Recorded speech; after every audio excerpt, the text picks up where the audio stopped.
ஓம் சாந்தி. இன்றைய முரளி 1/2/2026 அவ்வக்து பாப்தாதா ரிவைஸ் 15/12/8 மதுபன். ஒரு ராஜ்ய ஒரு தர்ம லா அண்ட் ஆர்டரை ஸ்தாபிக்கும் நேரத்தில் சுயத்தை மாற்றி உலகை மாற்றுபவர் ஆகுங்கள். இன்று பாப்தாதா தனது நாலாபுறங்களிலும் உள்ள ராஜ துலார குழந்தைகளை பார்த்து கொண்டு இருக்கிறார். இந்த பரமாத்மா செல்லம் கோடியில் சிலருக்கு கிடைக்கிறது. பரமாத்மா செல்லத்தில் பாப்தாதா ஒவ்வொரு குழந்தையையும் 3 ஆசனங்களுக்கு எஜமானராக மாற்றியிருக்கிறார். முதலாவது சுயராஜ்ய அதிகாரத்தின் புருவமத்திய ஆசனம், இரண்டாவது பாப்தாதாவின் இதயாசனம், மூன்றாவது உலக ராஜ்ய அதிகார ஆசனம். இந்த 3 ஆசனங்களை தந்தை தனது அன்பான செல்ல குழந்தைகளுக்கு கொடுத்திருக்கிறார். இந்த 3 ஆசனங்களும் சதா நினைவில் இருந்தால் ஒவ்வொரு குழந்தைக்கும் ஆன்மீக போதை இருக்கும். அதனால் அனைத்து குழந்தைகளும் தந்தையிடமிருந்து கிடைத்த ஆஸ்தியை பார்த்து மகிழ்ச்சியில் இருக்கிறீர்கள் தானே. ஆகா பாபா, ஆகா ஆகா எனது பாக்கியமே ஆகா என்ற பாடல் உள்ளத்தில் தானாகவே ஒலித்து கொண்டிருக்கிறது. எது கனவிலும் இருக்கவில்லையோ அது நடைமுறை வாழ்வில் கிடைத்துவிட்டது. ஆசனத்தோடு கூடவே பாப்தாதா இந்த சங்கம யுகத்தில் இரட்டை கிரீடத்தின் மூலமாக பறக்கும் கலையின் அனுபவியாக மாற்றியிருக்கிறார். பாப்தாதா நாலாபுறங்களிலும் உள்ள குழந்தைகளின் இந்த டபுள் கிரீட சொரூபத்தை பார்த்து கொண்டு இருக்கிறார். ஒன்று பியூரிட்டியின் ராயல் கிரீடம், 2வது சேவையின் பொறுப்பின் கிரீடம். பாப்தாதா இன்று நாலாபுறங்களிலும் உள்ள குழந்தைகளுடைய முயற்சியின் வேகத்தை சோதனை செய்தார். ஏனென்றால் நேரத்தின் வேகத்தை நீங்கள் எல்லோரும் பார்க்கவும் அறியவும் செய்கிறீர்கள். உங்கள் ஒவ்வொருவருக்கும் தந்தையிடமிருந்து ராஜ்யமும் எதிர்கால பிராப்தியும் ராஜபாக்கிய ஆஸ்தியாக கிடைத்திருப்பதை பாப்தாதா பார்த்து கொண்டு இருந்தார். அதனால் எதிர்காலத்தில் உங்கள் எல்லோருடைய சமஸ்காரமும் நேச்சராகவும் இருக்கும். அது இப்போதிலிருந்து நீண்டகால சமஸ்காரமாக அனுபவம் ஆக வேண்டும். ஏனென்றால் உங்கள் எல்லோருடைய புதிய சமஸ்காரத்தின் மூலமாக இந்த புதிய உலகம் உருவாகி கொண்டு இருக்கிறது. அதனால் புதிய உலக விசேஷங்கள் என்னவோ அவற்றையும் அனுபவம் செய்கிறீர்கள் தானே. நமது ராஜ்யத்தில் என்ன இருக்கும் என்ற போதே இருக்கிறது தானே. நமது ராஜ்யமும் நமது புதிய உலகமும் வந்துவிட்டது என்று உள்ளம் சொல்கிறது தானே. அதனால் புது உலகின் விசேஷங்கள் எவையோ அவை குழந்தைகளின் முயற்சி செய்யும் வாழ்வில் எதுவரை எமர்ஜாகி இருக்கின்றன என்பதை பாப்தாதா பார்த்து கொண்டு இருந்தார். புதிய சமஸ்காரத்தின் புதிய உலகின் விசேஷங்கள் என்னவாக இருக்கும் என்பதை அறிந்தே இருக்கிறீர்கள். எல்லோருடைய புத்தியிலும் புதிய உலகின் விசேஷங்கள் எமர்ஜ் ஆகி இருக்கின்றன தானே. தெரியும் தானே. பாடவும் செய்கிறீர்கள், அறிந்தும் இருக்கிறீர்கள். ஒவ்வொரு விசேஷமும் என்னிடம் எந்த அளவு எமர்ஜ் ஆகி இருக்கிறது என்பதை சோதனை செய்ய வேண்டும். ஒரே ராஜ்யம் என்பது முக்கிய விசேஷம். அப்படி அங்கே ஒரே ராஜ்யம் தானாக இருக்கும். 2வது எந்த ராஜ்யமும் இருக்காது. அப்படி உங்கள் சங்கமயுக வாழ்வில் உங்கள் வாழ்விலும் ஒரே ராஜ்யம் இருக்கிறதா என்பதை பாருங்கள். அல்லது சில நேரம் மற்ற ராஜ்யமும் நடக்கிறதா? ஒருவேளை போக போக சுயத்தின் ராஜ்யத்தோடு கூடவே மாயாவின் ராஜ்யமும் நடந்தால் ஒரு ராஜ்யத்தின் சமஸ்காரம் இருக்குமா என்ன? ஒரு ராஜ்யத்திலிருந்து அடுத்த ராஜ்யம் நடப்பது இல்லைதானே. பரமாத்மாவின் ஸ்ரீமத்தின் ராஜ்யம் நடக்கிறதா? அல்லது சில நேரம் மாயாவின் அழுத்தமும் இருக்கிறதா? உள்ளத்தில் மாயாவின் ராஜ்யம் இருப்பதில்லை தானே. அதனால் இதை சோதனை செய்யுங்கள். இந்த விஷயங்களை வைத்து உங்கள் சாட்டை சோதனை செய்யுங்கள். இப்போது சங்கமயுகத்தில் ஒரு பரமாத்மாவின் ராஜ்யம் நடக்கிறதா அல்லது மாயாவின் அழுத்தமும் ஏற்படுகிறதா? சோதனை செய்தீர்களா? இந்த கணமே சோதனை செய்யுங்கள். உங்கள் சாட்டை பார்த்து கொண்டு இருக்கிறீர்கள் தானே. ஒருவேளை இப்போது வரை 2 ராஜ்யங்கள் இருந்தால் ஒரு ராஜ்ய அதிகாரியாக எப்படி ஆவீர்கள்? ஸ்ரீமத்தின் கூடவே மாயாவின் வழியும் மிக்ஸ் ஆகிறதா என்ன? அப்படி ஒரே தர்மம் ஒரே ராஜ்யம் இருப்பதைப் போல ஒரே தர்மமும் இருக்கும். தர்மம் என்றால் தாரணை. அதனால் உங்கள் விசேஷ தாரணை என்ன? பவித்திரத்தின் தாரணை. அதனால் மனம், சொல், செயல் சம்பந்தம் தொடர்பில் சதா சம்பூர்ண பவித்திரத்தின் நேச்சுரலாக இருக்கிறதா?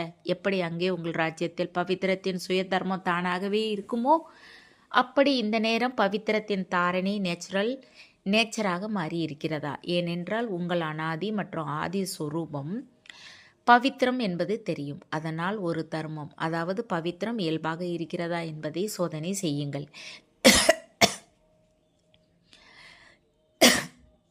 எது இயல்பாக இருக்குமோ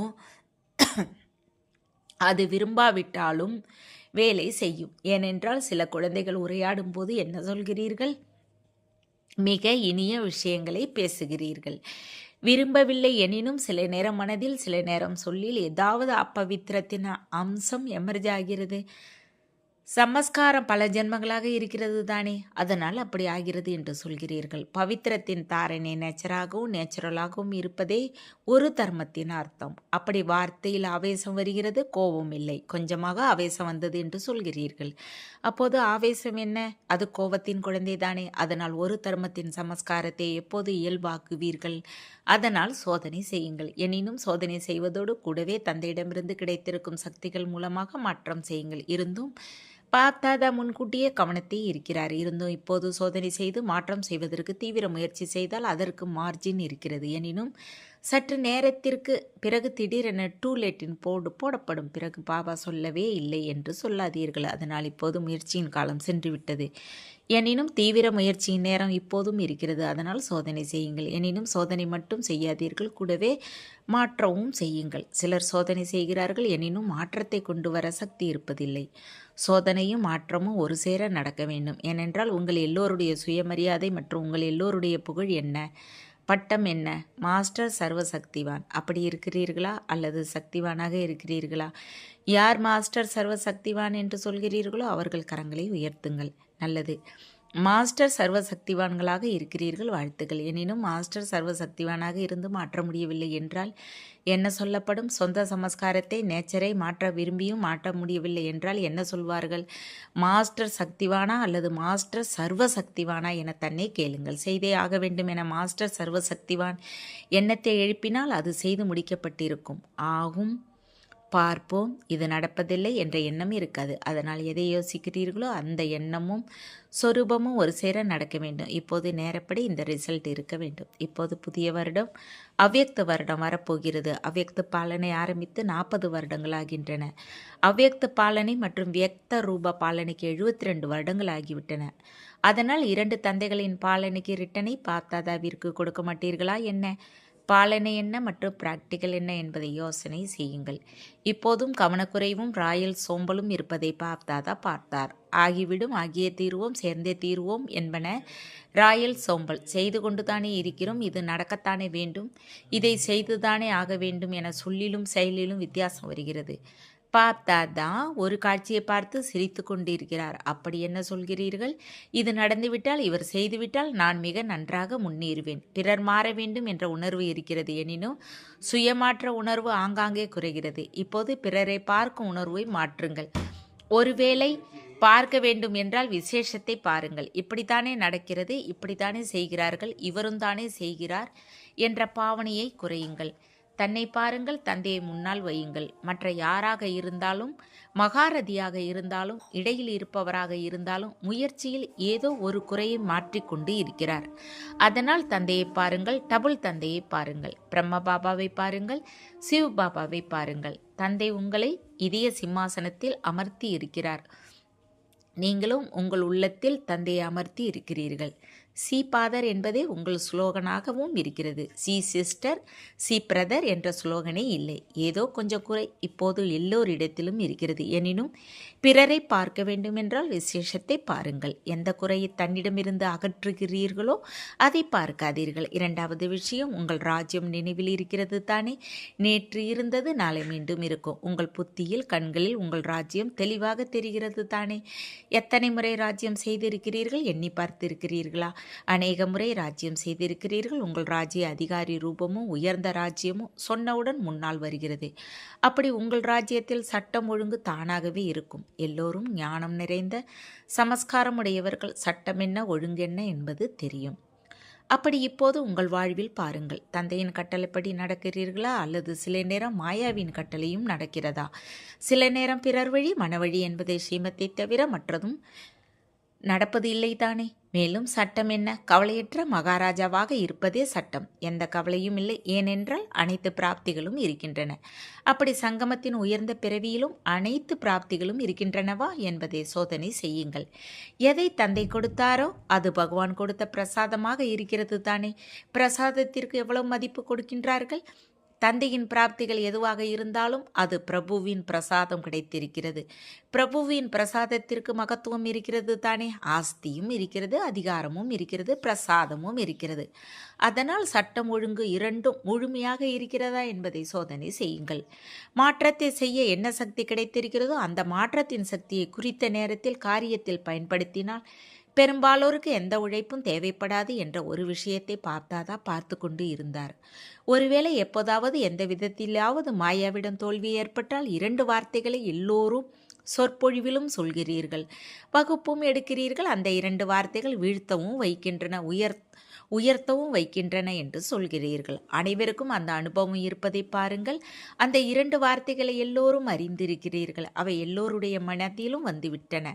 அந்த 2 வார்த்தைகள் நான் மற்றும் எனது. சொற்பொழிவில் சொல்கிறீர்கள் தானே, வகுப்பும் எடுக்கிறீர்கள் தானே. பார்த்தாதான் நீங்கள் என்ன சொல்கிறீர்கள் என உங்கள் வகுப்பையும் கேட்கிறார். இப்போது 2 வார்த்தைகளை மாற்றத்தின் சக்தி மூலமாக மாற்றிவிடுங்கள். எப்போதெல்லாம் நான் என்ற வார்த்தையை சொல்வீர்களோ அப்போது நான் இன்னார் அல்லது பிராமணராக இருக்கிறேன். எனினும் நான் யார்? தந்தை சுயமரியாதை கொடுத்திருக்கிறார். எப்போதெல்லாம் நான் என்ற வார்த்தை சொல்வீர்களோ அப்போது ஏதாவது சுயமரியாதையை கூடவே சொல்லுங்கள். அதாவது புத்தியில் கொண்டு வாருங்கள். நான் என்ற வார்த்தை வந்தவுடன் சுயமரியாதை நினைவிற்கு வர வேண்டும். எனது என்ற வார்த்தையை சொன்னால் பாபா நினைவிற்கு வர வேண்டும். எனது பாபா, இது இயல்பான நினைவாக மாற வேண்டும். இந்த மாற்றத்தை கொண்டு வாருங்கள், போதும். 2வது விஷயம், பெரும்பாலும் எப்போது சம்பந்தம் தொடர்பில் வருவீர்களோ அப்போது 2 வார்த்தைகள் மூலமாக மாயா வருகிறது. ஒன்று பாவ், அதாவது நோக்கம். மற்றது பாவனை, அதாவது உணர்வு. எப்போது நோக்கம் என்ற வார்த்தையை சொல்வீர்களோ யோசிப்பீர்களோ அப்போது ஆன்மீக நோக்கம் இருக்க வேண்டும். நோக்கம் என்ற வார்த்தையை சொல்லும் போதே ஆன்மீக நோக்கம் முதலில் நினைவிற்கு வர வேண்டும். மற்றும் பாவனையில் சுப பாவனை நினைவிற்கு வர வேண்டும். வார்த்தையின் அர்த்தத்தை மாற்றம் செய்யுங்கள். உங்கள் பட்டம் என்ன? உலகை மாற்றம் செய்பவர். உலகை மாற்றுபவர். இந்த வார்த்தையை மாற்ற முடியாதா என்ன? அதனால் நேரப்படி மாற்றத்தின் சக்தியை பயன்படுத்தி பாருங்கள். பின்னால் வருகிறது நேரம் கடந்த பிறகு.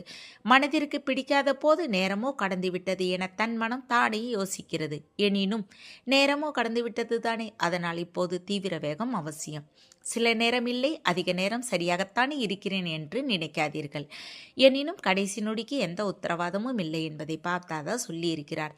திடீர் விளையாட்டு நடக்க வேண்டும். சில குழந்தைகள் தந்தைக்கு மிக இனிய விஷயங்களை சொல்கிறார்கள். நேரம் கொஞ்சம் உச்சத்திற்கு போகும்போது வைராக்கியம் வரும். அந்த வைராக்கிய நேரத்தில் வேகந்தானே அதிகமாகும் என்று சொல்கிறார்கள். எனினும் நீண்ட கால முயற்சி தேவை என்று பார்த்தாதா சொல்லியிருக்கிறார். ஒருவேளை கொஞ்ச காலம் முயற்சி செய்தால் பலனும் கொஞ்ச காலத்திற்கே கிடைக்கும்.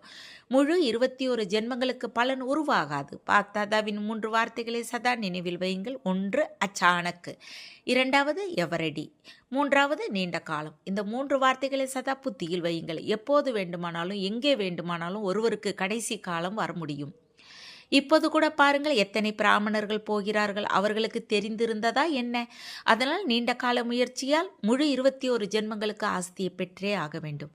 இந்த தீவிர முயற்சியை நினைவில் வையுங்கள். உங்கள் ராஜ்யத்தில் முதல் நம்பர், முதல் பிறவி என்ன யோசிக்கிறீர்கள்? முதல் பிறவியில் வர வேண்டும் தானே. குதூகலம் எதில் இருக்கும்? முதல் பிறவியில் இருக்குமா அல்லது எந்த பிறவியில் இருக்குமோ? தனது ராஜ்யத்தின் முதல் பிறவியில் ஸ்ரீ கிருஷ்ணரோடு கூடவே எனக்கும் பாகம் இருக்கும் என யார் நினைக்கிறார்களோ அவர்கள் கரங்களை உயர்த்துங்கள். நல்லது. பாகம் முதலில் இருக்கிறதா? கரங்களை பார்த்து மகிழ்ச்சி வருகிறது. கரவொலி எழுப்புங்கள். முதல் பிறவியில் வாருங்கள். அதற்கு வாழ்த்துகள். எனினும் என்ன சொல்வது? சொல்ல வேண்டாமா? முதலில் வந்தே ஆக வேண்டும். பிறகு 2வது விஷயத்தை ஏன் சொல்ல வேண்டும்? நல்லது. யாரெல்லாம் வந்து இருக்கிறீர்களோ எல்லோரும் முதல் பிறவியில் வந்தே ஆக வேண்டும். கரவொலி எழுப்பியிருக்கிறீர்கள். முதல் பிறவியும் முதல் ஸ்டேஜும் இருக்க வேண்டும். அதனால் ஃபஸ்ட்டு ஸ்டேஜை உருவாக்கியே தீர வேண்டும். அதனால் வேகமாக சென்றே ஆக வேண்டும் என்ற உறுதியான எண்ணம் உங்களுக்கும் இருக்கிறது. என்ன தடை வேண்டுமானாலும் வரட்டும், ஆனால் தடையாக இருக்கக்கூடாது. விக்ன விநாசகரின் முன்னால் வெற்றி ரூபமாக மாற வேண்டும். ஏனென்றால் நீங்கள் எல்லோரும் விக்ன விநாசகர். பட்டம் என்ன? விக்ன விநாசகர். அப்படி தடை வந்தாலும் அது விளையாட வரும். எனினும் நீங்கள் தொலைவில் இருந்தே அறியுங்கள். ராயல் உருவில் வரும். எனினும் விக்ன விநாசகர் நீங்கள். இப்படி என்ன விளையாட்டு நடக்கிறது என்பதை தொலைவில் இருந்தே தெரிந்து கொள்வீர்கள். அதனால் எல்லா குழந்தைகளும் கூடவே வர வேண்டும். பின்னால் இருக்கக்கூடாது என்று பாப்தாதாவும் விரும்புகிறார். பாப்தாதாவிற்கு குழந்தைகள் இல்லாமல் குதூகலம் வருவதில்லை. அதனால் மன உறுதியை ஒருபோதும் பலவீனமாக்காதீர்கள். செய்தே ஆக வேண்டும், ஓம் ஓம் என்று சொல்லாதீர்கள். செய்வோம் பார்ப்போம், ஆகவிடும் பாருங்கள். இந்த விஷயங்களை செய்யாதீர்கள். மன உறுதி வெற்றியின் சாவி. இந்த சாவியை ஒருபோதும் தொலைக்காதீர்கள். மாயாவும் சாதுரியமாக இருக்கிறது. அது சாவியை தேடி கண்டுபிடிக்கிறது. அதனால் இந்த சாவியை நன்றாக பத்திரமாக வைத்திருங்கள், நல்லது. நாலாபுறங்களிலும் உள்ள லவ்லி மற்றும் லக்கியான நினைத்தவுடன் செய்யும் உறுதியான எண்ணமுடைய குழந்தைகளுக்கு செய்வோம் பார்ப்போம் என்று சொல்லாமல் நினைத்தவுடன் செய்பவர்களுக்கு, சதா தன் மோகமற்ற நிலையில் இருப்பவர்களுக்கு, சம்பந்தத்தின் மோகம் மட்டுமல்ல, தன் தேகத்தின் உணர்வின் தேக அபிமானத்தின் மோகமும் இல்லாத அப்படி மோகமற்ற எவரடி குழந்தைகளுக்கு சதா ஸ்ரீமத்தில் கையோடு கை கொடுத்து கூடவே பறக்கும், கூடவே பிரம்ம பாபாவோடு தனது ராஜ்யத்திற்கு வரும், அப்படிப்பட்ட தீவிர முயற்சி செய்யும் பறக்கும் கலையில் உள்ள குழந்தைகளுக்கு பாப்தாதாவின் அதிக அதிக ஆசீர்வாதங்களும் அன்பு நினைவுகளும் கிடைக்கட்டும். மேலும் பாலக் சோ மாலிக் குழந்தைகளுக்கு நமஸ்தே. வரதானம்: மாற்றத்தின் சக்தி மூலமாக அனைவரின் நன்றிக்கு பாத்திரமாகும் தடைகளை வென்றவர் ஆகுக. யாராவது உங்களுக்கு ஏதாவது அபகாரம் செய்தால் நீங்கள் ஒரு நொடியில் அபகாரத்தை உபகாரமாக மாற்றுங்கள். யாராவது தனது சமஸ்கார ஸ்வாப ரூபத்தில் பரீட்சையாகி உங்கள் முன்னால் வந்தால் நீங்கள் ஒருவரின் நினைவில் அப்படிப்பட்ட ஆத்மாவிடம் கருணை உள்ளத்தையும் உயர்ந்த சமஸ்கார சுபாவத்தையும் கண்டுபிடிங்கள். யாராவது தேகதாரி திருஷ்டியோடு முன்னால் வந்தாலும் அவரது திருஷ்டியை ஆன்மீக திருஷ்டியாக மாற்றம் செய்யுங்கள். அப்படி மாற்றம் செய்யும் உறுதி வந்துவிட்டால் தடையை வெல்பவர் ஆவீர்கள். பிறகு தொடர்பில் வரும் அனைத்து ஆத்மாக்களும் உங்களுக்கு நன்றி சொல்லும். ஸ்லோகன்: அனுபவங்களின் சொரூபமாகுங்கள், அப்போது முகத்தில் பாக்கியத்தின் ஜொலிப்பு தெரியும். அவ்யக்த செய்கை: ஒற்றுமை மற்றும் நம்பிக்கையின் விசேஷத்தால் வெற்றி நிறைந்தவராகுங்கள். அநேக தேசங்கள், அநேக பாஷைகள், அநேக தோற்றங்கள், நிறங்கள் இருந்தாலும் எல்லோருடைய உள்ளத்திலும் ஒற்றுமை தெரிய வேண்டும். ஏனென்றால் ஒரு தந்தையின் குழந்தைகளாக இருக்கிறீர்கள். எல்லோரும் ஒரே மரத்தின் கிளைகள். ஒருவரின் ஸ்ரீமத்துப்படி நடப்பவர்கள் வேற்றுமையில் ஒற்றுமையை காட்ட வேண்டும். கெட்டதை சரி செய்ய வேண்டும். அநேகத்தில் ஒற்றுமையை கொண்டு வர வேண்டும். இது மிகப்பெரிய சேவை. இதுவே அதிசயம். இதுவே வெற்றிக்கு ஆதாரம். ஓம் சாந்தி. தேங்க்ஸ்.